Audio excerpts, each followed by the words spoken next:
everybody, and welcome to the Macaw Podcast Universe. It's the podcast, the only podcast you could find about movies. There are no other movie podcasts. We're Is the that first correct? to do it, and probably the last. Yes, because we've done it so well and so extensively that anyone else shudders at the very thought, the very notion of covering. Well, no one has the audacity. No one.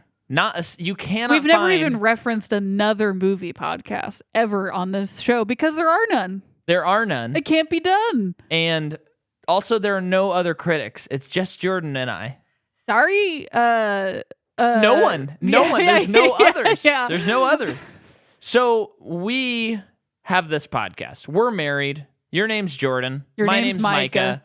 And we cover film franchises. And we exist to prove people wrong when they say sequels are never better than the originals. And in addition to that, we dig into the sequel. We want to know what makes it tick, what makes it better, what makes it worse. What do we think of it personally? What are our personal grudges on these films? Just kidding. We usually don't have personal grudges. And today, we're kicking back in to Batman. Yes, we are. Starting with Batman Begins, the Christopher Nolan trilogy. Yes, and this has been an often requested series for us to cover. This was one of the ones when we started the podcast, it's like, when will we do the Dark Knight trilogy? Yes. This is a pretty big deal. I know we said the Unbreakable one was a big deal, and it is. It is. But go back and listen to Unbreakable. I will say, this is the series that got me into movies. And I think that's true for a lot of people of our generation.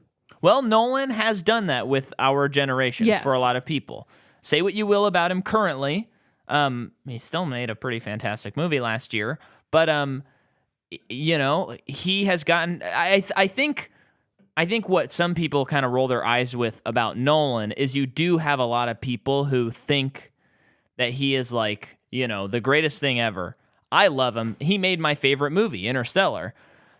Like, I have nothing but good things to say, but it can always be annoying when someone's like so obsessed with something but doesn't even know about Michael Mann, his biggest influence. Yeah. And doesn't watch Michael Mann movies, for example. Whereas, you watch this movie and it's like, yeah, but though he couldn't exist without these other great people. So let's acknowledge them as well. So if you have a balanced view, I think Nolan rules and I love him. Mm-hmm. But, he's not perfect. He's not perfect, and he is influenced by people. He's not just like this so original guy that just made everything up. Exactly. He made 3 great Batman movies. What are they based on? They're based on Batman. You know what I mean? Yeah. But his eye and his ideas, in addition to particularly David Goyer, who contributed to, but basically wrote the script, at least for this movie, and I believe the next movie, it's a team. It's a team. Yeah. I don't know why I went into that rabbit hole there. But so we went through and we started with Tim Burton's Batman. We went through, then we went to the Schumacher Batmans, and then we took a little break, and now we're back. And it was a perfect break because Batman and Robin came out, and it was critically panned. Audiences didn't like it. If you listen back to our episode, Delight. It's actually pretty freaking good. Uh-huh. It's different though. It's not a Nolan Batman, so you can't take that expectation into it. And so then, I believe that came out in 95, and then it's like Batman goes dark, and Warner Brothers is... He's hanging out in his Batcave for a while. Yes, and they're waiting for, because Warner Brothers knows that this is a property. Uh-huh. So much like the real-life Warner Brothers at the time, we went dark, and we covered a different series, and now we're back, and it's The Dark Knight, baby! Do you have anything to contribute? That sounded so intense. I didn't mean that like you haven't contributed. You've been contributing greatly. This just is a huge, huge trilogy. When did this movie come out? I have it right here. This came out in 2005. This came out before Iron Man? Yes. I didn't know that. Yes. But I guess this came out before Marvel got its big start. And we were wondering last night, like, how come this movie works? And we no longer can watch it without the lens of Marvel, because Marvel is forever now. And it's like, this movie is just such an origin story. And it is not just an origin story. Christopher Nolan is answering all of the how questions I mean, it's like if he had made Cars, he's going to tell you what is inside the cars. Yes. Like that's the level we're getting at. I got to time you out, though. I want to tee this up, what you're saying, a little bit more. Okay. I know that's probably kind of annoying to cut you off there. But I think if you'll listen to our podcast, you know how much Jordan and I say things like, it's a superhero movie, it doesn't have to be realistic. Yeah. Or you'll hear us say, like, don't bore us, get to the chorus. We want some action if it's a superhero movie. That doesn't go with every movie. See our Unbreakable series again. And this movie takes like over an hour before he becomes does this Batman. movie work? So Why? now back to what you were saying. That was the question we were asking last night was why does this movie work for all those things that you just said? Because if this came out today, It might be a snooze fest. it might be, I might react a little bit like, let's get this going. Can we please get this going? Now say what you're going to say. So previous to this movie, you have those 4 Batman movies that we have already covered. And as you know, because you definitely watched it while we were covering it, those movies are nuts. They are so zany. They're so crazy. Also the walls. You could even argue, where is Batman in a lot of them? Yeah. They just don't. And that's honestly, that's fine for the most part because most of them are really good. And it's like they just all of them focus more on the villains. That is more interesting a lot of the time. He has a very cool cast of villains. Absolutely. So it does make sense that once you get to this movie, it's like this is a movie about Batman, finally. Yeah. So he is going to tell you how Batman became Batman. And he's going to show you not only that, like the motivation to be Batman. He's going to tell you why he has ears, the bat ears. He didn't have to do that, but he did, and it was so cool. Yeah. So it's like we've not actually had this like nitty-gritty origin story for Batman, or I guess for a superhero yet. Not only that, we have not had such a grounded comic book character put to film until now in popular culture in modern time. You can cite, we've had Blade, which is out there, fantasy, a lot of craziness. Blade can slay. We have X-Men, which is about mutants, and they do ground it, but it's out there still. We have Spider-Man, which as realistic as Spider-Man is and relatable, it is a guy who got bit by a radioactive spider who shoots webs out of him. And Batman, one of my favorites. Yeah. I mean, he's my favorite hero, but some of my favorite movies. We know. Period. But I was joking. Oh, I know. But with Batman, he is a man who doesn't have superpowers.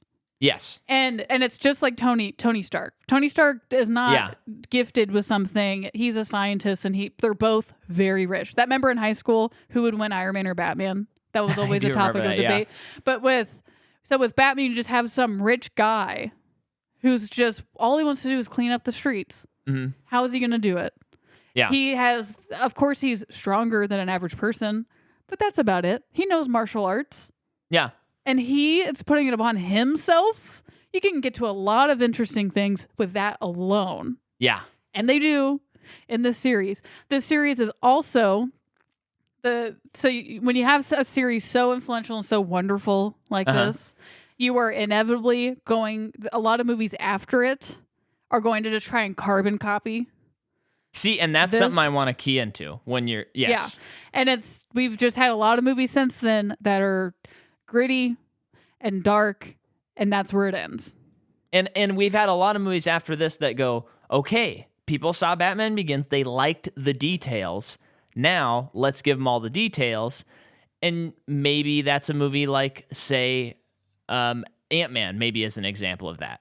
It's not like this, but it is like, I think that movie gets too caught up in the details, and it gets kind of boring. Yeah. Because for one, it's not Nolan. And it's still not grounded. Yeah, and I think that's the benefit of this story is it really does feel like, you know what, this could happen. Mm-hmm. On a theoretical level, if we push this to the boundaries, a version of this could happen in real life. Mm. And you might be rolling your eyes right now, but that's how I felt rewatching this movie. Well, I don't know if this should be a dream. Let us just consider. And here is a little promise I'm making to the listeners right here and right now. You've heard, and you don't have to stick to this, but you've heard me and Jordan talk about 2019's Joker a lot and our thoughts on it. Right here, right now, while we talk about the Dark Knight trilogy, I promise from this moment on, I am not going to talk about that movie. Okay. At all, because I want to talk about these movies and maybe more how maybe I might talk some about like Jared Leto and stuff because that's like a series. So I'm just not even going to worry Jared about Leto? the like Justice League and all that stuff. I may bring that up, maybe not. Because He's Joker. Oh yeah. But I'm not going to bring it up. You certainly can. I'll just say one thing. I don't care about it for this. I don't really care to talk about it either. I will just say that movie is a direct, like that movie would have never come out if this trilogy was not popular. No. It was not a huge success. And that is the classic. It is dark and gritty and it ends there. It is, sorry, not a great movie. And it was a big bummer. Yeah. And I'm not going to participate in that, talking about that, even with you right now, but you can talk about it when you want. That's all I really want to say about it.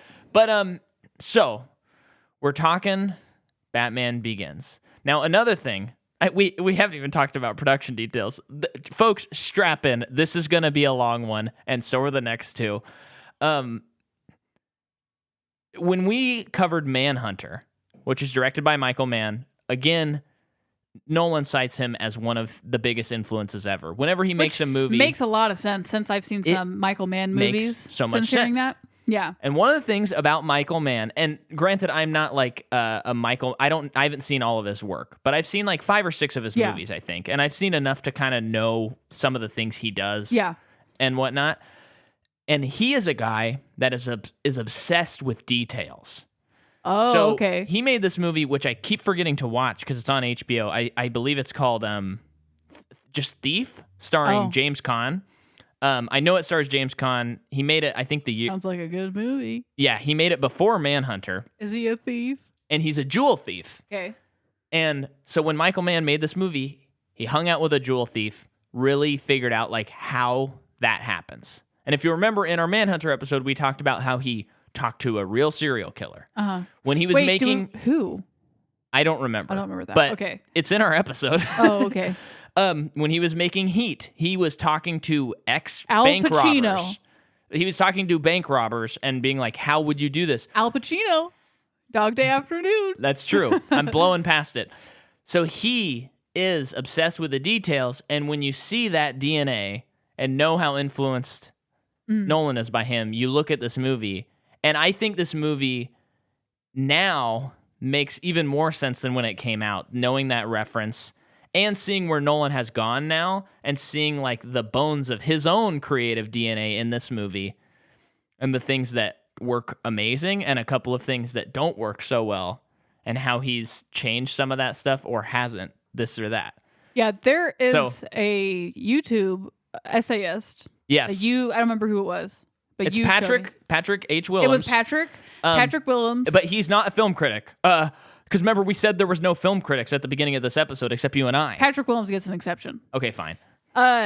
He came out with the Christopher Nolan, basically analysis video of him, and it was shocking. It was. In a word, shocking. And it's been a little hard. No, that's not true. I've just been noticing a lot of the things that he said ever since seeing that video. One of them, with this movie in particular, there's like a new shot every 3 seconds. I know. It is like, it's all over the place. It's still a wonderful movie, but it is a little bit like, why did you cut there? Like maybe we could have gotten something a little bit more from that person, or it just feels so frantic. There are shots in the fight scenes, and I've never noticed this before, but there are whole shots that are like a fraction of a second that my brain actually doesn't know what's happening at all. That's what I was thinking about too when we were watching it, is now also going through like Ip Man and watching movies like John Wick, where like just more action heavy movies in that way. Yeah. And then watching this, it's like the action is lacking greatly in this movie. Yeah, I think that's not really what the movie's about. So yes, and so here's what I didn't know we were going to get into it right here, but I just want to reiterate that I love this movie. Me too. It's like an easy 9 out of 10. I think the things I'm about to say, if they were fixed, it would be perfect. But the action in this movie, after watching it last night, is bad, I would say. Yeah. I would go so far as to say it's bad. It doesn't bother me because I'm so engrossed in the story. And I love the story so much. But it is so tight and like we said, it cuts quickly, and it's kind of like one of those things where you wrap up, you don't notice it, but when someone points it out, you look at it and you go, oh yeah, this is not filmed super well. And I don't think that's the cinematographer, Wally Pfister. I think that is Nolan, doing that. But if you watch Patrick Willems' video, he talks about how in The Dark Knight is where Nolan first starts shooting in IMAX. Yep. For certain scenes, and he said, which I'm sure we're going to notice this time, when you watch Dark Knight, if you're watching his movies in order, it's like kind of drastic how much better the movie looks. Yeah. And then he goes on, Inception, even more IMAX. Dark Knight Rises, even more. And then now he just shoots his movies in IMAX, except for certain select scenes. Oh, so those other movies, it wasn't all IMAX? Which ones? The ones that you just listed? Yeah. Okay. Dark Knight, Inception, and I think Dark Knight Rises had like sequences that were IMAX. Yeah, okay. But then I believe from Dunkirk on, Interstellar, his movies are like 75 to 100 or like 95% IMAX. Interstellar was wild. And what's IMAX. insane is if you thinking about Tenet, I think the action in that movie is really cool. And it's really interesting, and the shots are wider. And like that hallway scene where the protagonist is fighting, it's like I see everything that's happening. I know. And you know what was what's a happening. big ad for him too that just made him so much better as a filmmaker? Putting Robert Pattinson in his movie. Yeah. I hope Robert Pattinson becomes his Michael Caine. Okay, sure. We keep Michael Caine, of course, but we just add another guy. Pattinson. That is just it's so fascinating to have a filmmaker. I know, I'm sure all of them have this similar thing, but to have someone that's like, that's when it's changed. That's like almost like when he found his niche. Yeah, and I think Nolan even says that. Yeah, I don't think this is I think he shows interview clips in his video. Yeah, yes, he does. Talking about IMAX. Yeah, so if you're like, Micah, I can't believe you're saying something bad about Nolan and you're mad at me, this is stuff Nolan would say as well. Well, so, as an artist and as a person, you should always be trying to be better. Yeah. So he's not a perfect filmmaker. No one is. He's made some near perfect movies, though. Yeah. And what was I going to say? Well, I don't know what you were going to say, but it's very interesting. It is. Let's talk about this movie a little bit and who made it. Of course, it's directed by Christopher Nolan. Now, what year was Prestige? Was that after this movie? I'll double check. Okay. 2006, so the year after he came out with Prestige. This is 2005. Batman Begins is 2005. Yeah. So the Prestige is 2006. Okay. So was the movie before this would have been Insomnia? I will double check.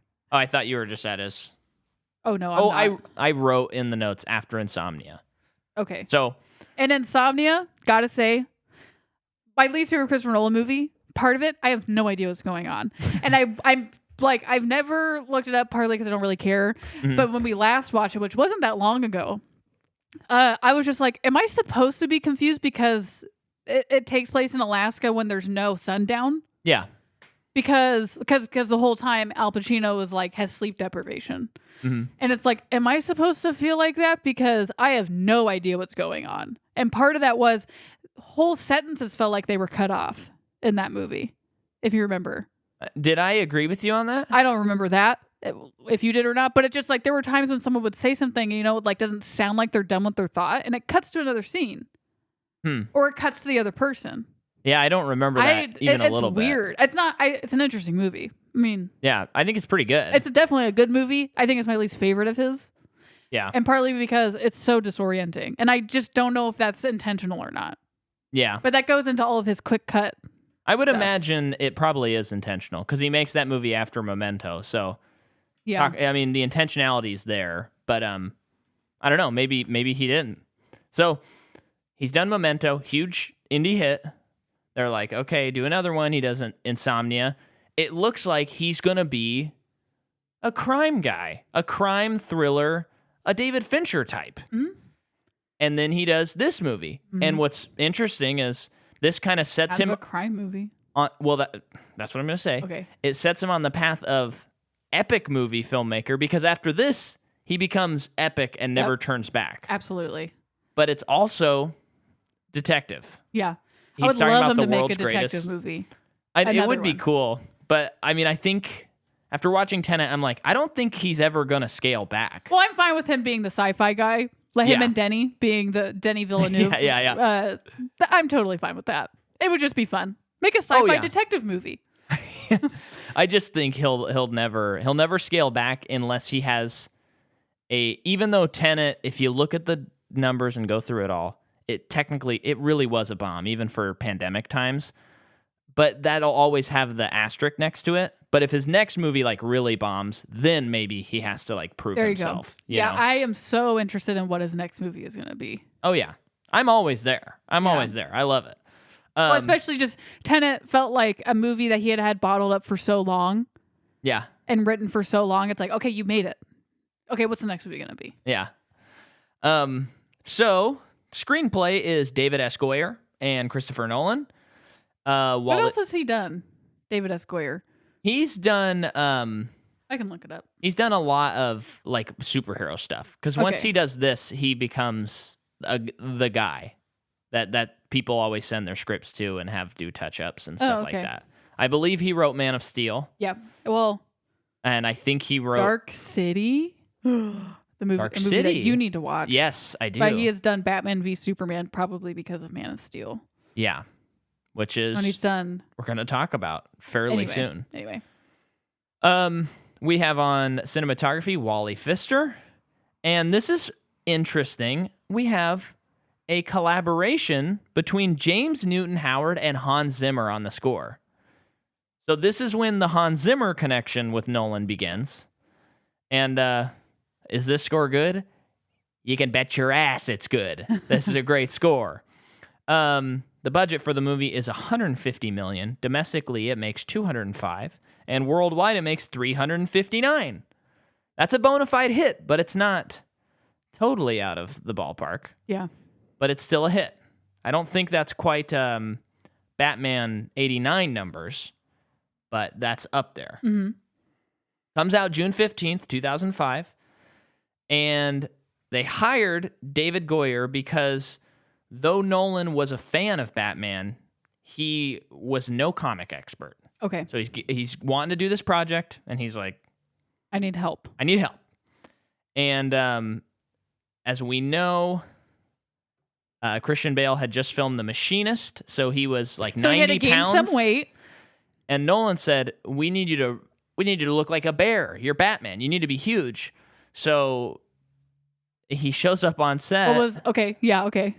And he gained like 150 pounds, and he's too big. That sucks. And He's like, I'll just do a machinist diet for a couple days. and they were like, you are too big. Like you're not gonna fit in the costumes. Is he like Southpaw big? I think he was bigger. I mean, he's Wow. huge. Wow. And then he has to trim it down. Like he has to lose like 30 pounds or No something like that. way. I mean, the guy just drops and loses pounds like there's no tomorrow. It's interesting.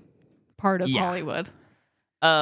Nolan wanted Bale, and it was his first pick because he wanted someone that could be a great Bruce and great Bruce and Batman, since much of this movie doesn't have Batman. Thank you, Christopher Nolan, for thinking about Bruce for a change. Yeah. And Batman. Oh yeah. So, and I actually should have done this part first. So, if we remember, back in the 90s, Warner Brothers went up to Schumacher and they go, we want you to make Batman Unchained. Then the movie bombs and they're both like, we don't want to make this. Then Warner Brothers considers making a Batman Beyond movie and a Batman Year One movie. Okay. And Lee Shapiro and Stephen Wise, comic book fans, pitched a So right now, Warner Brothers like, we want Batman, but we don't know what. They're kind of just like, we're going to try this, we're going to try that, we're going to try this. And so Lee Shapiro and Stephen Weiss, they pitch Batman Dark Knight, where Scarecrow and Man-Bat are the villains, and there's a retired Wayne, and people then believe that the Man-Bat is Batman. Whoa, that's cool. Like returned. So then Wayne puts on the mantle so that he can prove that, no, I'm Batman, and defeat Man-Bat and Scarecrow. Interesting. That's pretty cool, actually. And then they get what you wouldn't like. Okay. Darren Aronofsky. Darren Aronofsky signs on to direct Batman Year One, the adaptation of Frank Miller's wonderful comic book. I can only imagine what that would be like. And if you haven't read this comic book, it's only 4 issues, and any Batman fan, there's no doubt in my mind you wouldn't love it. And Warner Brothers says, okay, abandoning Batman Beyond, we're doing Year One. And Aronofsky pursues Joaquin Phoenix for Batman. What?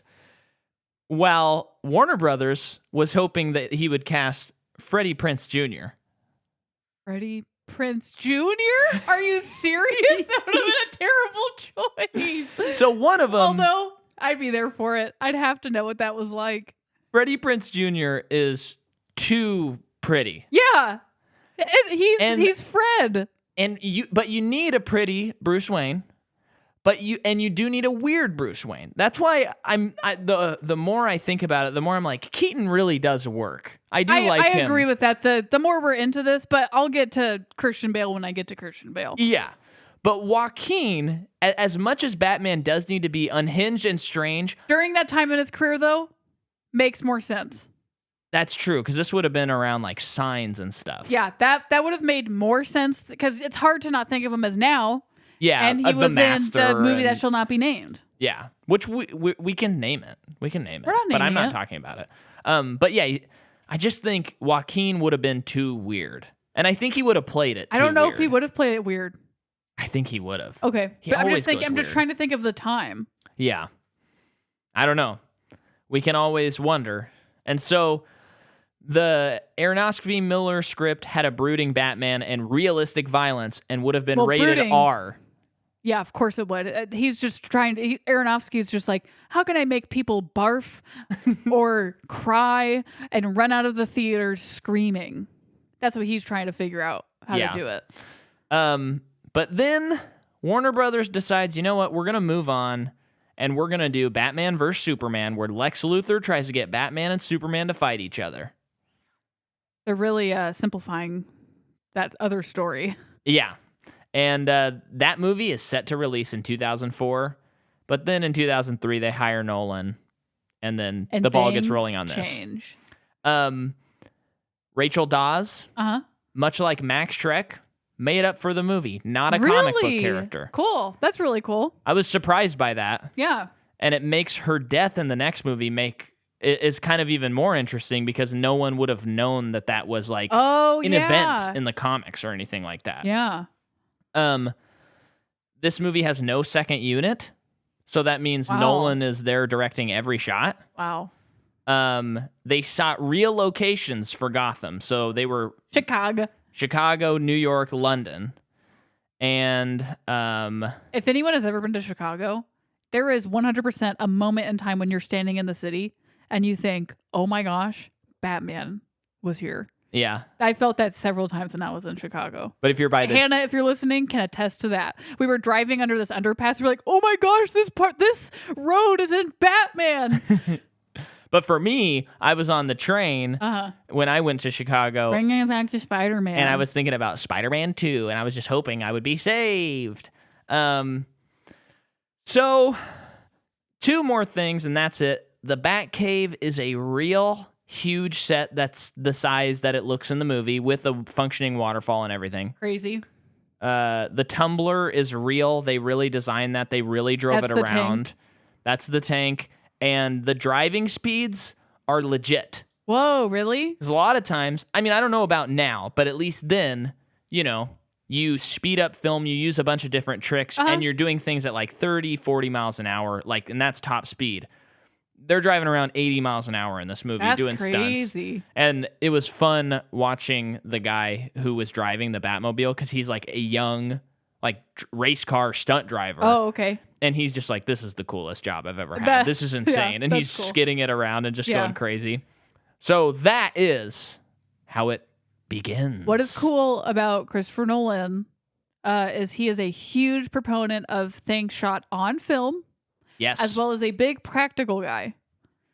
Of course, even in Interstellar, he's using miniatures a lot in that movie. And he's very projecting a lot of the space so the actors can actually have a look of wonder on their face. It's great. Yeah.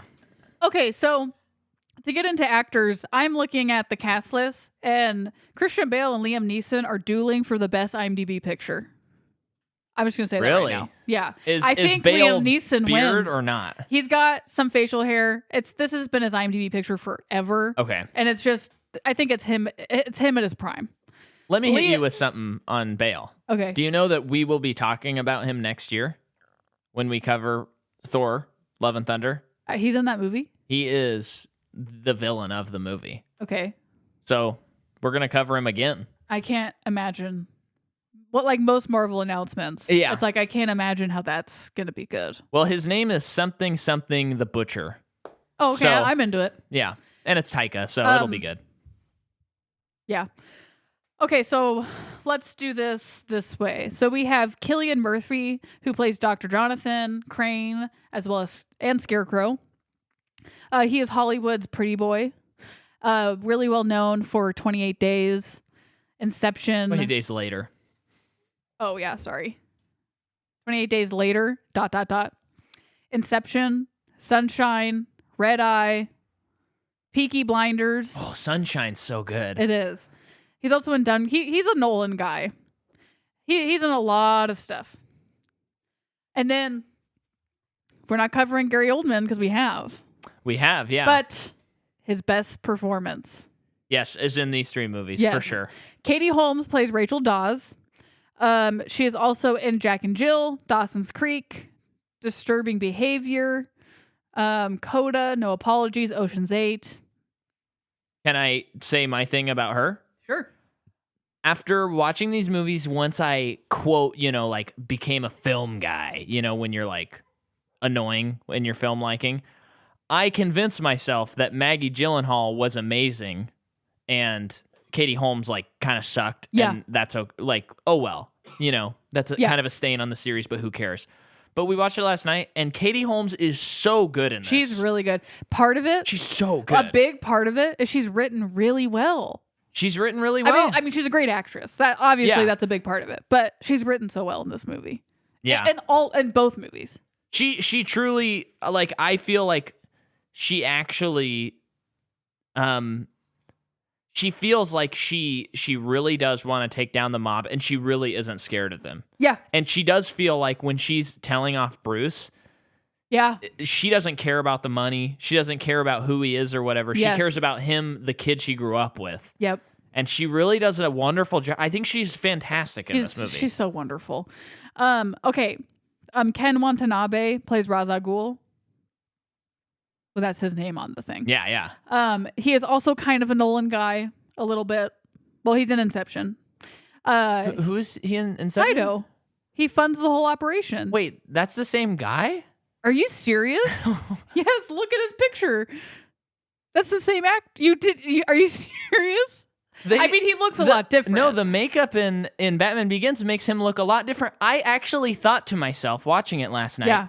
I thought I couldn't remember his name at the time, but I thought that'd be cool if that was the Inception guy. Oh my gosh. That's funny. I think they just made him so, with the bald head and the Fu weird Manchu and stuff like that. Like, he looks so different. That's hilarious. Awesome. I love Ken. So he's also in The Last Samurai. Is he still coming to our dinner party? I had to cancel. COVID. He's also in Godzilla.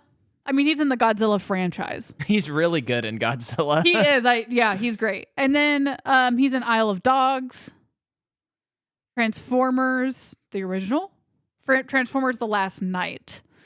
And then he is in Texas, let us know if you want us to cover Transformers. He is in a lot of, as well as Japanese films too. Oh, cool. Very cool. He's a treasure. Whenever he pops up, it's like, okay, I know great. I'm going to at least like one character in this movie. Yeah. And then we've covered Michael Caine or no? No. Okay, Michael Caine is the Christopher Nolan guy.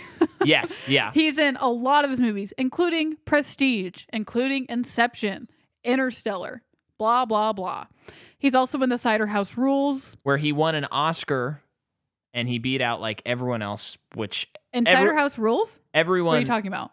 Yeah, Cider House Rules. Everyone views that Oscar thing as like insane that none of the other 4 people won. And even he in his speech is like, I am probably the 5th person on here. No, I don't even know what this movie's about. I know I don't that, either. I think they remade this movie a couple years ago. And even seeing that trailer, if I'm thinking of the correct thing, I don't even know what that movie was about. Yeah. I mean, I think it's a slice of life movie, right? Somehow he beat Haley Joel Osment in Sixth Sense.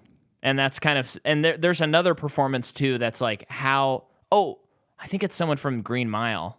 I think it's John, like the character John. I don't remember that actor's name. Yeah, look it up. I'll look it up. I clicked out of it.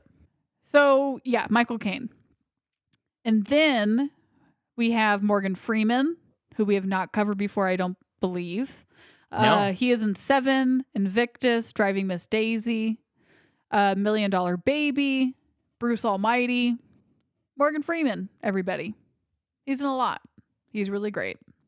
Yeah. Oh, yeah. This is the most insane thing. So you have Michael Caine for The Cider House Rules, and he wins. You have Haley Joel Osment for The Sixth Sense, Tom Cruise in Magnolia. Oh, what? Maybe his best performance. Yeah. Well, no, his best performance is Fallout. We all know it. Jude Law, the talented Mr. Ripley, and Michael Clark Duncan for The Green Mile.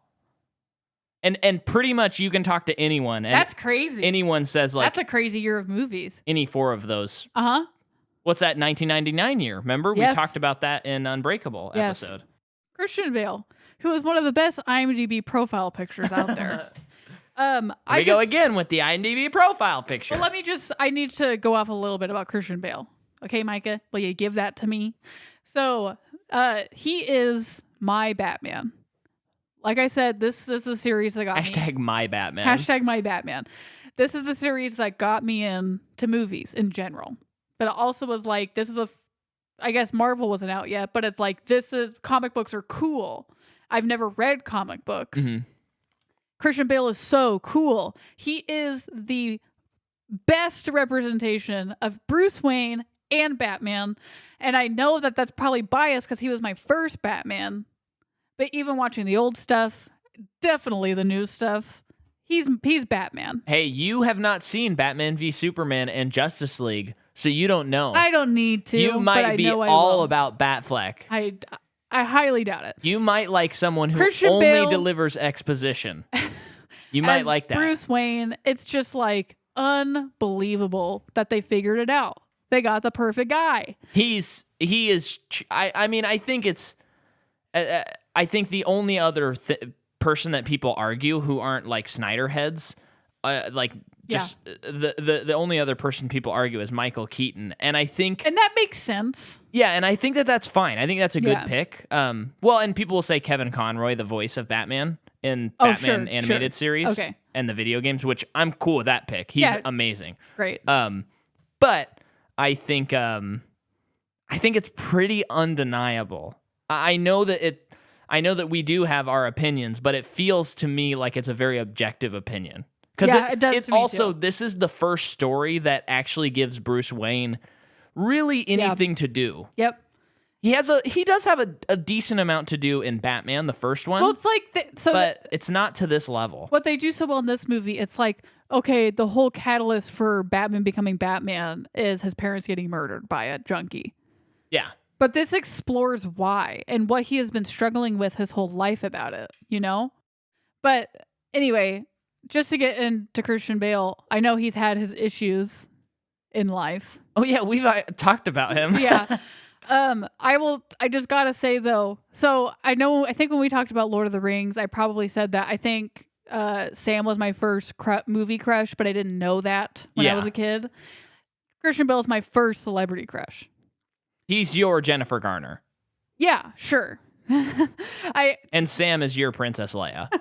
Yeah, there you go. That's good. But yeah, I cut out a picture of him in a magazine and kept it in my purse for a while. What really? You're so not that type of person. I know. That's so funny. I think I eventually taped it on my wall with amongst my Lord of the Rings stuff.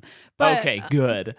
But what really solidified it was Newsies, and Olivia listening to this is like, I totally get it, because he was very cute in that movie. But when I saw this series, it's like, okay, I will watch anything with Christian Bale. Yeah. In it. And since then, I've seen a lot of Christian Bale movies. For me, he does have that appeal where it's like, if he's in something, I'll probably watch it. I haven't seen Ford vs. Ferrari, funny enough. Same. I know it's good because we've heard it's really good. Jeremy said it honked, like it moved. It was good. Because it looked kind of boring. We had it sitting in our home for a while from the library. Yeah. We never watched it. And I think what's holding us back is, one, it's about cars. Yeah. And then two, it's like 2.5 hours. It's like more than 2.5 hours. Yeah. But we just need to do it. Yeah. Anyway, that's Christian Bale. I know he's had issues. Yes. Since this franchise, since this movie. Yeah. But I just had to say what Christian Bale meant to me when this movie came out. Yeah. Could you just do me a favor though? And I guess I didn't say when the movie season, but I mean, come on. Tell me who Thomas Wayne is, and what I just am hoping, because this guy is so good as Thomas Wayne, and he's so good in this movie. I hope he's like really famous in something that I just don't know about. He's in Mandy. Another incentive to watch that movie. Okay. He's also in Chronicles of Riddick, Nonstop, Homeland, the show. Now, Homeland, the show, do you know if it has like recurring? It says 2017 to 2020. And that show started in 2011. Cool. Okay. So he's made a career. Okay. What's his name? Oh, Linus Roach. Linus Roach. He's good. He's really good in this movie. So the movie begins with the bat symbol created by bats amongst an orange, yellow, brown sky. You're already like, this is pretty cool. Immediately, cuts to Bruce Wayne running around with Rachel Dawes. Hide. A young Bruce Wayne. Yes. No, they're adults. Hide. No. And he falls into a well, and bats come flying around. Dad comes down and saves him. Yeah. And he says, why do we fall down, Bruce? So we can learn to pick ourselves back up. So already, if you were 2 minutes late to the movie, you've missed so much stuff. The movie just kind of goes. It clips along. And then we see now signature Nolan, because the guy has a maybe unhealthy obsession with time. Yeah. And not a single one of his movies is told in a linear format. Not one. Okay. Or if it is, I think the only one is maybe Insomnia, but it deals with the guy who like Dunkirk. It's told unchronologically and in a weird order. Why? Remember, they do the thing where it's like 6 hours to the beach, and then the next scene it's like 10 hours to the beach. Oh, I don't remember. It's been a really long time since I've seen it. Yeah, they all have to do with time somehow. Uh-huh. And I guess Interstellar it jumps around in time. It's about time because it's about time dilation and wormholes. Well, I know, but I said none of his movies are chronological. Oh, but that is technically chronological. Yeah, but it does jump in time because he's communicating to his daughter in the bookshelf. Okay, that's a little nitpicky, I guess. Yeah, but they're all about time to some extent. And this movie's no exception. It's bouncing between a young Bruce Wayne, the Bruce Wayne getting training, and then a Bruce Wayne who visited Gotham before he went and got training. Yeah. And it's cool. Yeah. They do a really great job of making, of making Bruce Wayne, the in-between Bruce Wayne, he actually does look younger. They do such a great job. His hair is different. Big thumbs up and big okay symbol that I'm making right now to the apparently 22-year-old Bruce Wayne. Big thing. They put him in jeans. Jeans makes a person look so much younger because when Bruce Wayne is apparently 29, He's nothing but suits. Yeah, and we need that. Yeah. But I think they saw that and they go, remember in Batman Returns when he only wears jeans in the movie? We gotta get back to that. Do you remember that? Well, that was the 80s. I know. I'm making a joke. Yeah. I just sorry. really thought we were going to get a turtleneck because Michael Keaton wears a turtleneck. George Clooney wears a turtleneck. I need Christian Bale to wear a turtleneck. And I think he does at one point. Yeah, that seems like a Dark Knight Rises move. Sure. So it's going along, and then we see Bruce Wayne is in another country, and he is in a prison cell. Mm-hmm. And what I found very interesting about this movie, there's a lot of stuff that I never noticed in terms of the relation between this movie and The Dark Knight Rises. So in this first scene, Ra's al Ghul, well, we don't know he's Ra's al Ghul yet, but Ra's al Ghul. Oh, I didn't talk about Liam Neeson. Yeah, you didn't. Liam Neeson, everyone, is Obi-Wan Kenobi. Oh. No, he's Qui-Gon Jinn. He's Qui-Gon Jinn. Come on, he trains Obi-Wan Kenobi. Oh. Grow up. Whatever. That's it. That's all I'm saying who Liam Neeson is. Taken. Okay, yeah, I guess that's pretty big, too. I mean, he's in it all. But he shows up in this prison cell, and in Dark Knight Rises. So the first time we see Ra's al Ghul, it's in a prison cell, and he begins Batman's quest to become Batman. He's a large part of why that happens because he tells him to go to this mountain, and he motivates him to do it again. Yeah, and then in Dark Knight Rises, he motivates him to do it again. Gotta say, Liam Neeson looks like a baby in this movie. It's crazy. Also, this is peak Christian Bale. I'll just say it one more time, I guess. But... Okay. Let's move past it. But I'm not actually mad, Jordan. I know you have big crushes on Christian Bale. Not anymore. But, so he visits him in a prison cell and is pretty much like, come to this place, get this blue flower, and travel all the way up this mountain, and maybe we'll train you. Mm-hmm. Because he sees fear in him. Yeah. And he sees potential in him as well. Because, Here's a cool thing. So Ra's al Ghul in the comic books, he's an immortal being. He has there's like a well, I believe. Like the Fountain of Youth? Kind of, yeah, something like that. And what I like about this series is it is grounded, but they do leave room for that because when he appears to him in Dark Knight Rises, it is a dream sequence, but I think you could also read it like he is immortal. He's like on a different plane of existence, which is cool. And in this movie, and I wrote down the line, we'll get there, he says something about mortality. Yeah, and I think what Ra's al Ghul represents as like a religion, it's like reaching a form of enlightenment. Yeah, it's so cool. So they go, or he has like a prison fight, which is pretty cool. And we didn't talk about the first time we saw this movie. I don't know when it was. This movie has always existed to me. So my dad and I went to the White City Theater. We'd seen ads for this Batman movie. Yeah. And we went to see it. And I remember like this whole sequence. The whole movie I was enthralled. But learning how he became Batman, I was like, I cannot even believe what I am watching. I was so excited As a fifth grader? Yes. I just couldn't believe it. It was like, this is something I've always wanted to know. How did he become Batman? And I didn't know how he became Batman. And I was like, they're answering every question that I could possibly have and more. And I'm just sitting there like, there is nothing that could ever be better in life than this movie. I don't remember when I saw it. I'm just assuming I didn't see it in theaters, but I definitely could have. And then maybe my parents rented it because it's like, it's a Batman movie. Yeah. We've heard it's good. But there was this great moment. We walk out of the theater and my dad and I are both like, that was so good. Like we loved that. And he ran into one of his friends and you could tell they were both just like, that was really good, right? Like, what the heck? That movie was awesome. Yeah, it was. So very happy that I've seen all of his movies in theaters from then on. Nerd. Yeah. So he makes it up to the mountain. A lot of philosophical stuff. That makes Yeah. you totally degrade the movie. But Ken Watanabe is basically represented as Ra's al Ghul, but later on you Mhm. find out it is really Liam Neeson who is Ra's al Ghul.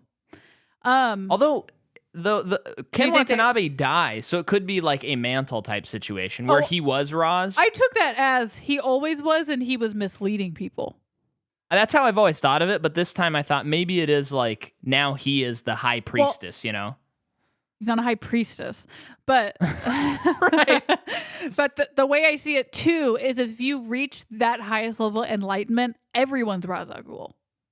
Yeah. That's how I also see it. So he starts training with Ra's al Ghul, and this is like almost half of the movie because it's cutting back and forth between different timelines the whole time. So you'll see him training with Liam Neeson, and then he's a kid again. Yeah. So basically, during this time, we see him as a child go to the opera with his parents. Yes. I love the scene when he is on the subway with his dad and mom on the way to the opera. Mhm. And his dad is talking about how he built this train so that it's an affordable transportation for the people of Gotham, and they deserve it. And they also establish he is Wayne Enterprises, Mhm. but he's a doctor. He lets the white collar guys take care of, well, whatever. He lets the businessmen take care of his business, so they're effing rich. He's, as you said, he is like the good version of capitalism. If it worked if it worked for people. If people were as nice as he was. I mean, they were Yeah. still living in a mansion while people were and a lot of help. But needing a lot they of do help. they do posit that he was do. doing everything in his power. So he's a to- doctor, which is a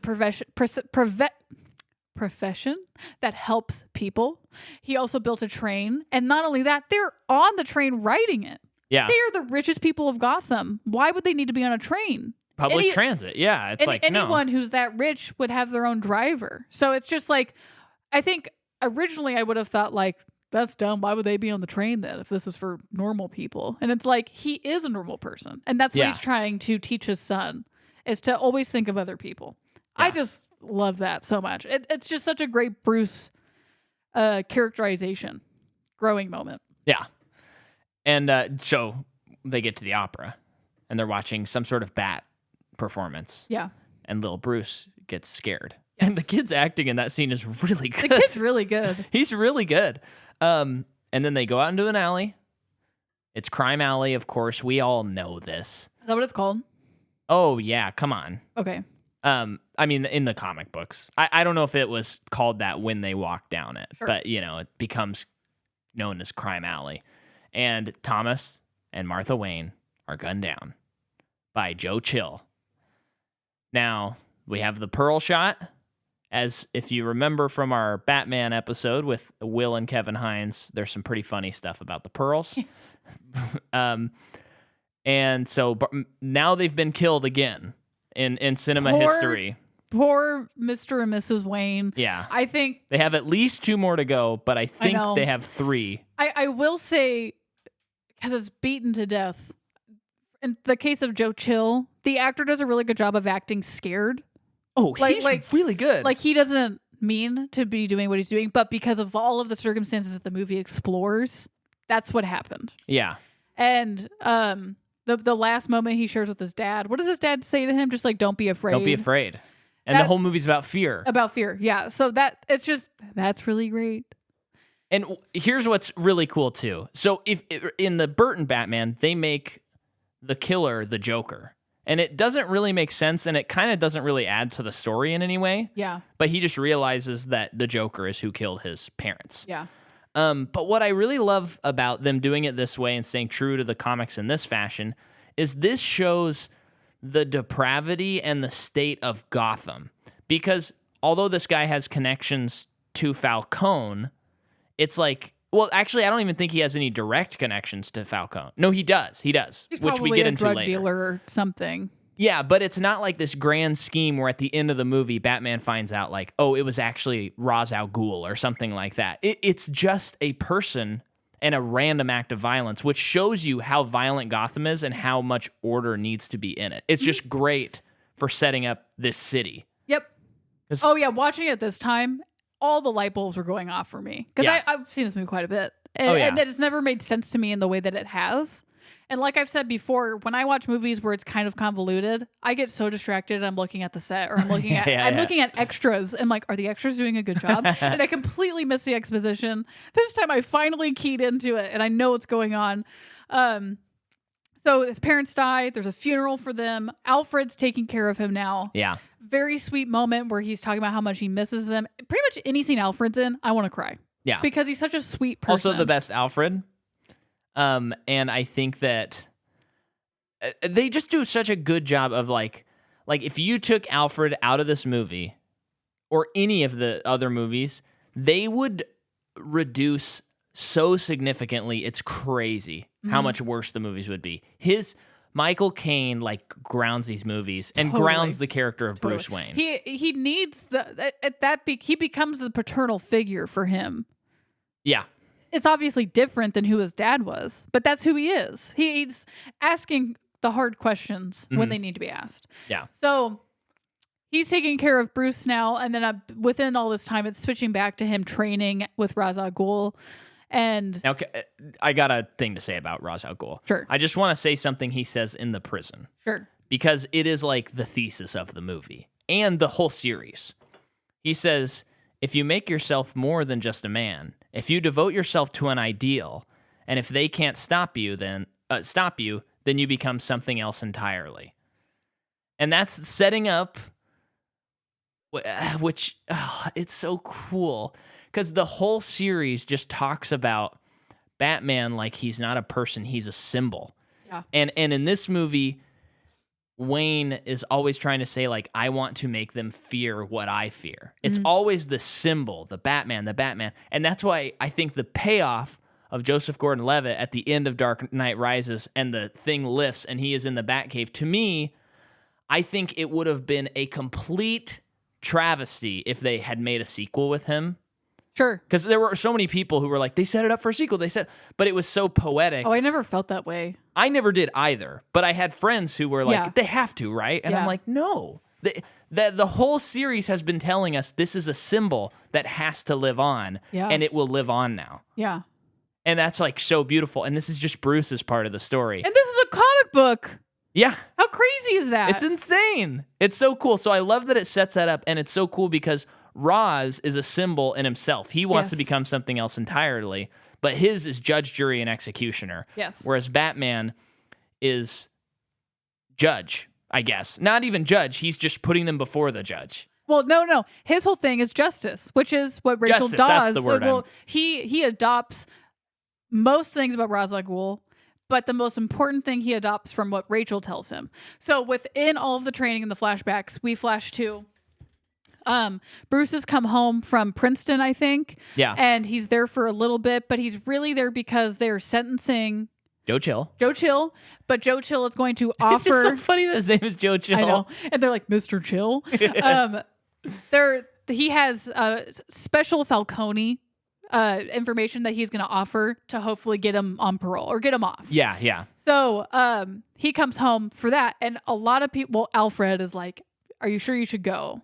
Like that, it seems like it's too much. Even Rachel's like, this seems like it's too much for you. But he's like, someone needs to represent my family. Like, I need this. I need to be there. You see throughout this time, he has a gun. He is planning to take matters into his own hands and avenge his parents. And right before this whole scene, he tells Ra's al Ghul, I think he says something to him about like, you can do vengeance. And Bruce is like, I've tried that. Yeah. Then they explain it. And what's so great is like this is the turning point for him, and like in this moment where he is going to gun down Joe Chill, he is being Ra's al Ghul. Yes. He is being the League of Shadows before he even meets them. Yes. So all of it's so great. Joe Chill gets let out, and this woman comes up to him and kills him for Falcone. Yeah. So he doesn't get the chance to kill him, which is like big disappointment for him, I'm sure. Yeah.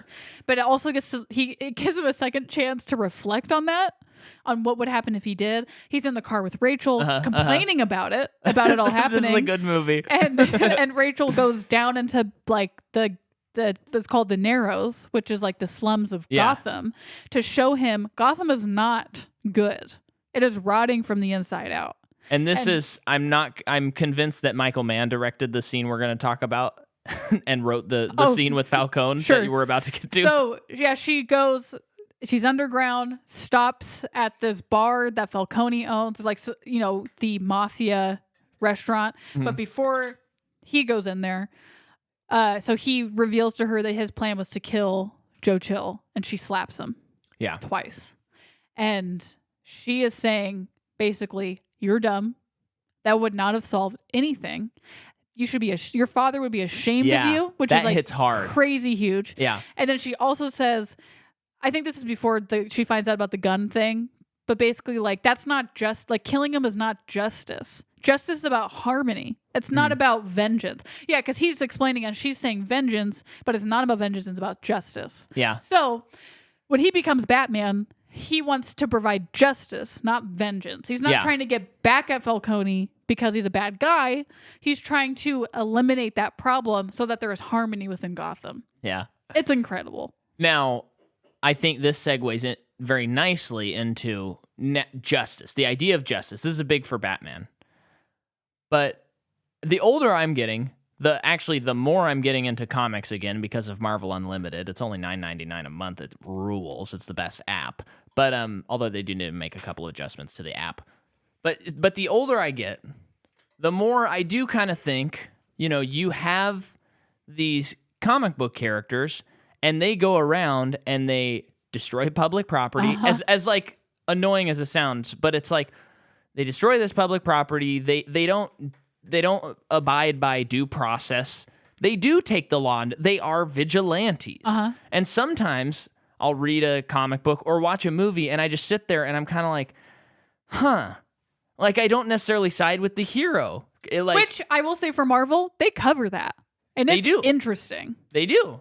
But go on. But so the two things I'll say is when your movie is like, this is the extreme example. When it's a Schumacher movie and it's balls to the walls, it's crazy, you don't think about that because that's never a concern.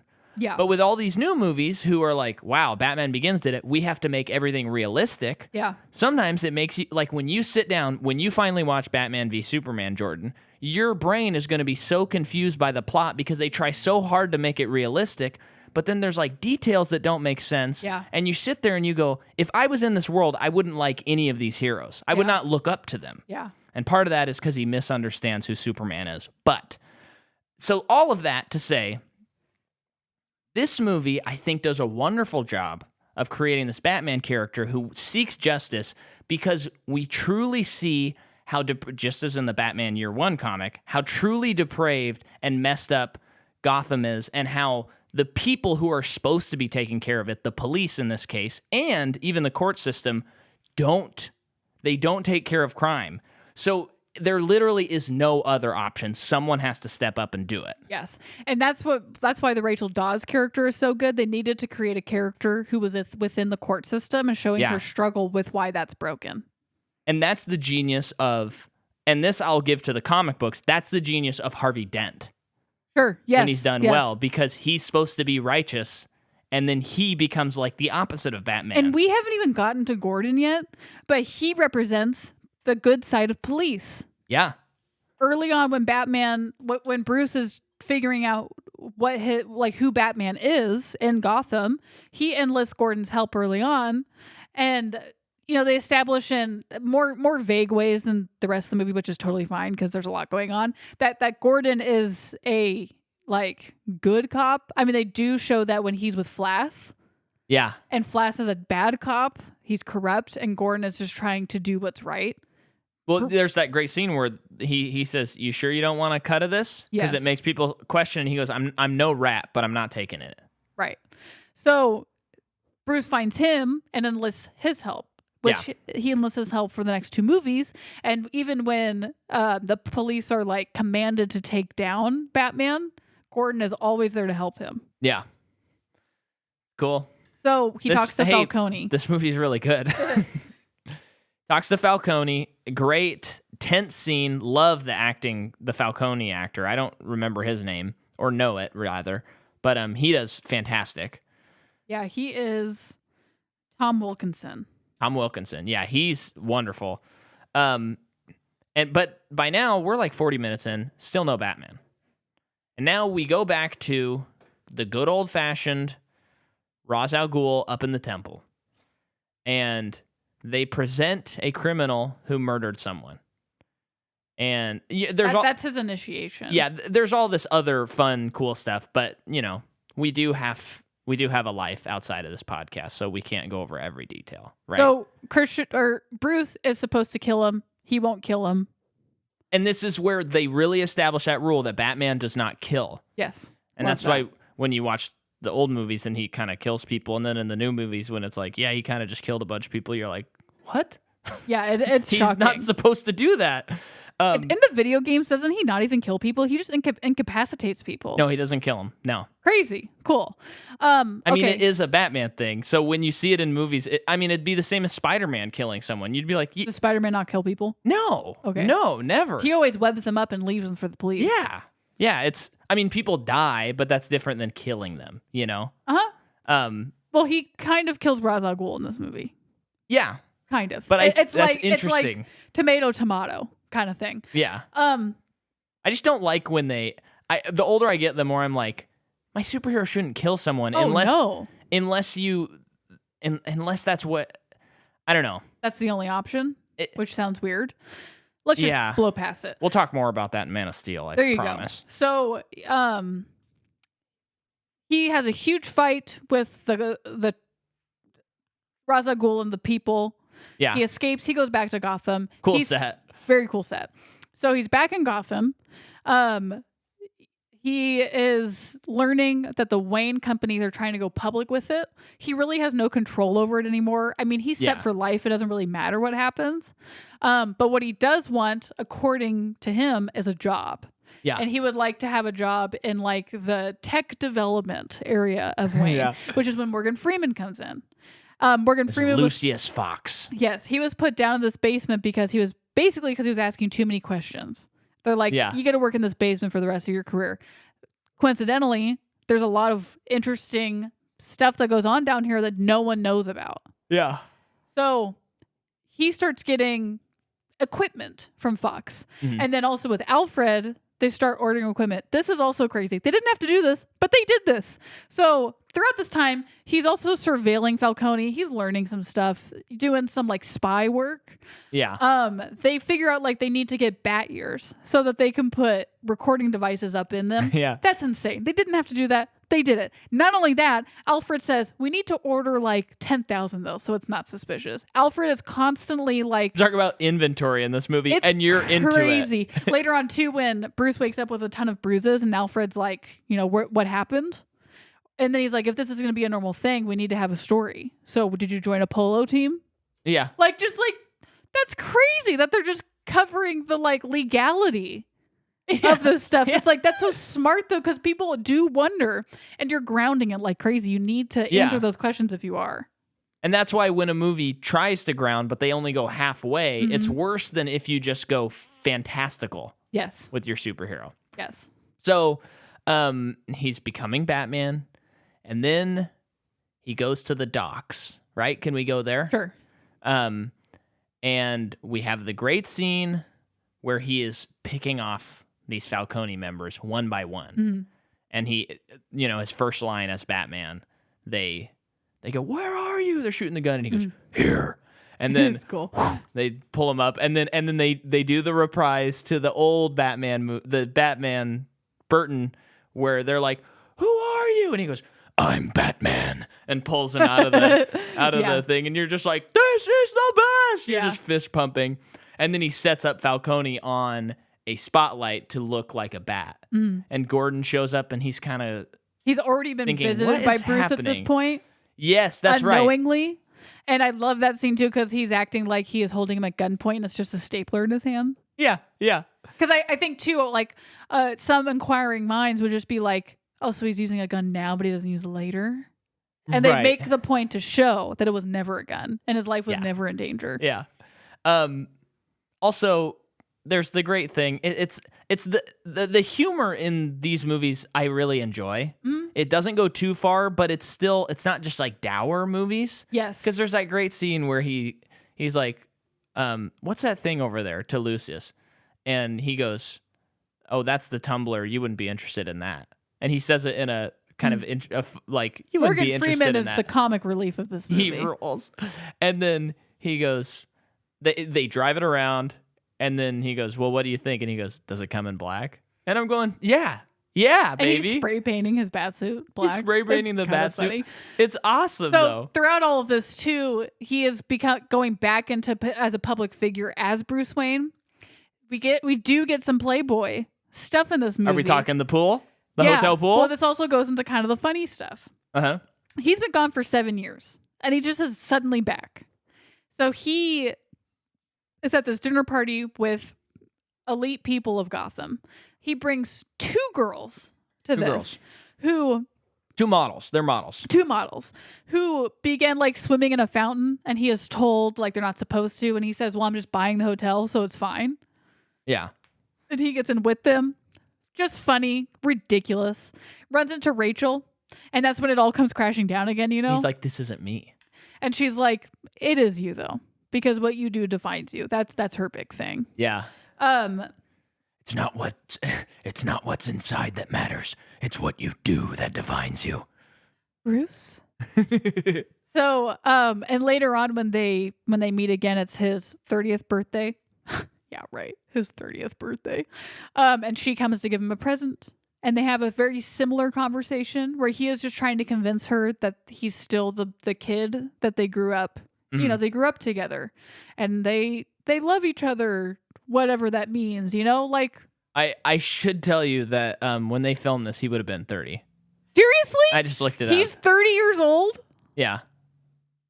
Because He looks he was born in 1974. Were you saying he looked old or young? Yes. Older. Yeah. Because, Micah, we're not that far away from 30, and look at us. We look like we're 15 some days. No, yeah, he would have been 30 when they filmed Okay, it. fine. I'll give it to him. That's crazy, though. Oh, my gosh. So, yeah, they have a similar conversation. She's like, "I see right through you. Yeah. I'm cleaning up Gotham. You're back here and you're playing. You've learned Yeah. nothing in the time that you've been gone. What have you been doing?" Which, like, kind of makes sense when you look at it. Totally. Book by its cover. She is working in the DA's office. She is trying to take down Falcone in the legal system. Batman's trying to do it kind of under the table. Uh-huh. What happens after that? Well, let's talk about a late player in the game. A one Dr. Crane. Okay. Scarecrow.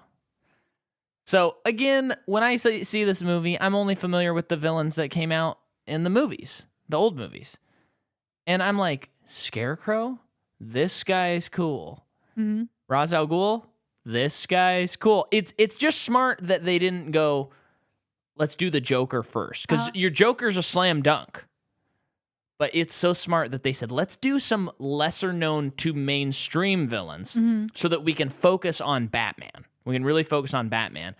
But Dr. Crane, Cillian Murphy, I like that they destroys it. They introduce him, the scene that they introduce him in, he is testifying that this person should be committed to Arkham. And it's like the third Falcone person who's been committed for insanity, which means that he's just working for Falcone. Yeah. And then there's the scene where he meets with Falcone and he's talking about this, like, his boss. Yeah. That Falcone hasn't met yet. And he's going to come to Gotham. And Falcone's like, he's coming here? Yeah. And basically what's going on, and it's like one of those things where the plot is so convoluted that once you've seen it a few times, you're like, yes, okay. Yes. But Ra's al Ghul and the League of Shadows want to destroy Gotham. Mm-hmm. And so in order to do that, they have stolen a microwave emitter from the Wayne Enterprise company. And Scarecrow is putting fear toxin into the water. They will set off the microwave emitter, which will turn It'll vaporize the water. Yes, and then people will, suck it in and They'll go crazy and kill each other. Yes, and it's an island, so they can just, get the bridges raised and get that city destroyed. I think the plan makes sense and is cool. It also makes sense later on in the movie when Ra's al Ghul's plan is revealed further, too. Yeah, and have you caught this that I think the implication is that Ra's al Ghul supplies the blue flower, and that's what the fear toxin is made out of. He says that. He does say that. They say okay. that. I don't know if he says that, but someone says it at some point. I Pretty think it's cool. Ra's al Ghul. Yes. Pretty cool. Which makes sense because earlier in the movie they use that. Yeah. So And what happens after that? so what one thing I just love is that scene, because it's been so long without Liam Neeson. By this point in the movie, we've seen Batman do some stuff. He's like pulled Flass up into the air and he's interviewed him and dropped him on the ground and stuff like that. And then we're like, if you'd forgotten, all of a sudden you're at Bruce's party and this woman says, Bruce, you must meet this person. And she takes him over, and it's a guy that he recognizes as a League of Shadows person. And then Liam Neeson walks out, and he starts monologuing about Bruce and all this stuff. And Bruce is like, what are you doing here? And he goes, like Rome, every city must be destroyed at some point. So in this scene, Bruce gets everyone to leave the home. Mm-hmm. And then Ra's al Ghul is burning down his house, and it's revenge because Bruce burned down their house. Yeah. And that's when he reveals that Ra's al Ghul, the religion, the League, that's what he says, the League, has been involved with Gotham for centuries. Yeah. Basically. They have been responsible for like leveling the city every so often, almost like Gotham's an experiment for the rest of the world. Yeah. And that's when he tells Bruce, your dad was the last time something was done about anything. Yeah. And your dad was one of the biggest travesties ever to happen to Gotham, which is cool that he is bringing up his dad because the whole time in his training, he needed to get over his parents' death. And now he's using his parents' death against him. Yeah. But he is telling him that because your dad was a generous person, that was his weakness. Uh-huh. And that the city, Joe Chill killing his parents is the city killing his parents and getting rid of them. As if that was a byproduct of the corruption. Yeah. Awesome. I don't think I've ever thought about it like that. No. In the time that I've seen it. We did forget about a half hour of the movie.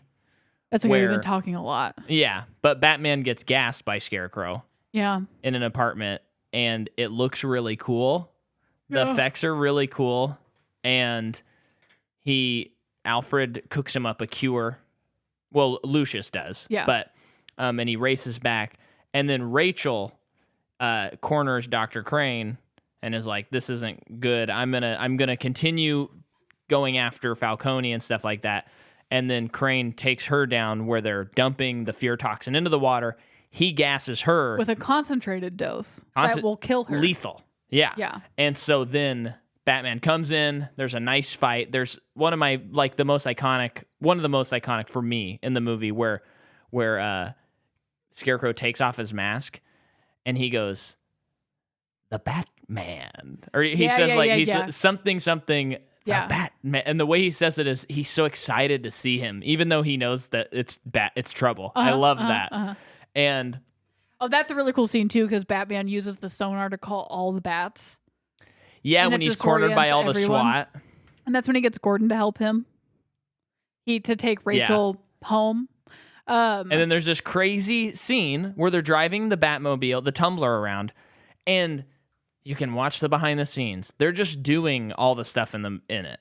Very cool. I mean, of course, there's they're not actually jumping on rooftops, but they're really driving through like a shingle roofed that they've built to drive over it. So it's shattering and looks real. He's really driving through that concrete thing in the freeway. Yeah. Of course it's not concrete. Yeah, but he really is jumping into the Batcave. Uh-huh. It's and there's just a lot so of funny cool. stuff there too in that scene. Yeah. With cops being like, what are you talking about? What am I supposed to be looking for? It's and then this tank drives by. Tank. But then like this weird car drives by and the person's just like, never mind. Yeah. Can't miss it. All that stuff is good. Yeah. I love all that humor. So they get out of the situation. Rachel gets an antidote. She's home. She is given 2 more vials. One is for Gordon. The other is for Lucius. Or he gets Lucius to make more. No, the one is for Rachel to give to Gordon. Yes. To inoculate himself. Yes. And then the other is to give to Lucius to mass produce it. Okay, that's right. I kind of corrected you and then said what you were saying. That's fine. And I got to so when Roz burns down the house, Bruce Wayne says, I saw Ra's al Ghul die. And he goes, is Ra's al Ghul mortal? So it's that cool. They're kind of hinting at the comics without going too far into it, Very which I cool. just really like. I just love that. Yeah. So mansion burning, Arkham is opened. So that the first vaporizing of the water happens in the Narrows. Yes. In the slums of Gotham. Everyone's going crazy. Weird stuff is being shown. Love all of that stuff. It's very cool. The effects. The Batman effect when he gasses Scarecrow and turns, and his face is like melting like black licorice or something. I could look at that all day long. Crazy. But then later on when Scarecrow was on a horse. Oh, yeah. That's crazy. And the horse is shooting fire. On a horse? Yeah. Okay. Yeah, and then the horse is shooting fire? It's cool. Great. Hey. Also, this is a good movie. The little kid is in Game of Thrones, and I don't remember his name. I don't either. But that's fun Easter egg for people who watch things. Yeah. That's the kid from Game of Thrones that everyone hates, I think. Yeah, he's bad. Okay, so Rachel is down there because she gives Gordon the antidote, but then this kid is alone and she's helping the kid. She's about to bad things are about to happen to her because people are going to start ganging up on her. Batman saves her, brings her to a safe place, basically tells her, I'm Bruce, I'm Batman. Yeah. Leaves to save Gotham. Gordon is driving the Batmobile. He is following the train, which is where Ra's al Ghul is with the microwave thing, because he's taking it right to Wayne Tower. Yeah. And if he the center of the city. Yeah, if he can get to Wayne Tower, everyone's toast. So Batman gets on the train, and there's a fight sequence. They fight, they talk some ideals, and then, Batman has bested Ra's finally. And he says to him, I don't have to kill you. I'm not going to kill you. Well, Ra's says, but yes. you won't kill me.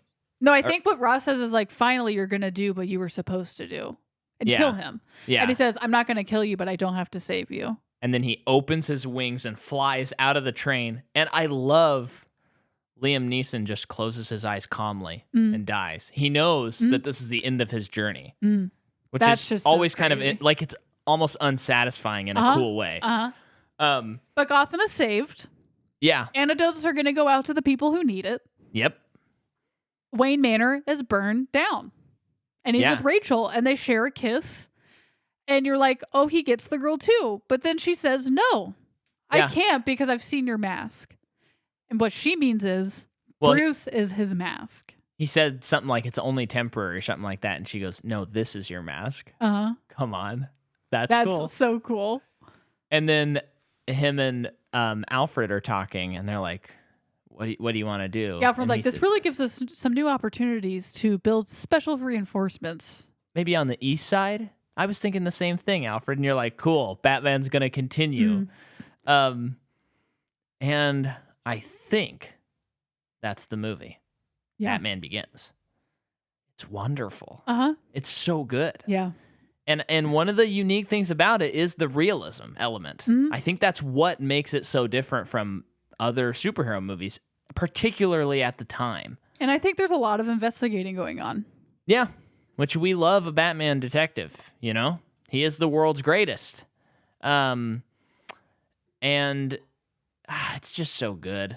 Oh, we need to rank last series. We do. Yes. So let's finish up on Batman, then we'll finish on, because we forgot on our Glass episode to rank what we thought of the Israel 177 trilogy. But the Batman Begins, seal of approval. It's a must-watch for anybody. Even if you don't like superhero movies, this is the one you're going to like. Definitely. Of course, everyone's seen it, though. What am I talking about? I do remember I was at Target one time, like a year after it came out, and I saw it on the rack, and we were checking out, and I was like, Mom, can you please buy this movie? Can I please have it? I know I don't ask for this often, but please. And she was like, okay. Aw, that's sweet. And so I got it, and it was fun and exciting. Yeah, that's cool. It rules. I don't know. Yeah, I got nothing else to say. It's also just a testament to how good the source material is. Yeah. Because all this stuff is in there. Yeah. He's just putting it in a visual medium and then rearranging stuff in a lot of ways. And that's completely artistic. That's amazing. But, I think about Harvey Dent and I'm like, that's such a great character. But It's a good he didn't invent understanding that. of the characters. And a lot of that goes to David Goyer, too. Yes, definitely. And that just shows you, I think, what is the most important thing about a superhero movie. Not what their powers can do. Who the person is. Ooh, that's a chills sentence, Jordan. Okay, so next week we're going to cover The Dark Knight. I think we're in May, which means that this month we're going to be doing the Batman Adam West movie on Patreon. And I released a remixed and retracked for a lot of tracks my Adam, Eve, and Abel EPs, and I put them in one album called The First Family along with Kane. And I did a live performance on April 30th. So make sure and go to my YouTube and watch that. And also listen to the album. It's on Spotify and all the other things like that. Let me know what you think.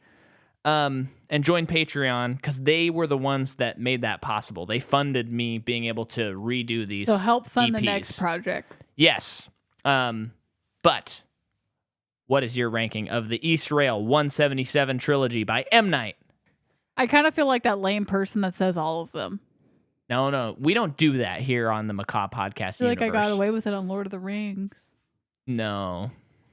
Then it would probably be from least to greatest, but they're all great. Mm-hmm. Split, Mm-hmm. Glass, Unbreakable. Dang it sucks when we have the same ones. Yeah. But they're all great. They're all great. But Split is definitely my least favorite by like a lot more than the other two. But I love it. Mm-hmm. So thanks for listening, everybody. Next week, it is The Dark Knight. Good night. Do not go silent into that good night.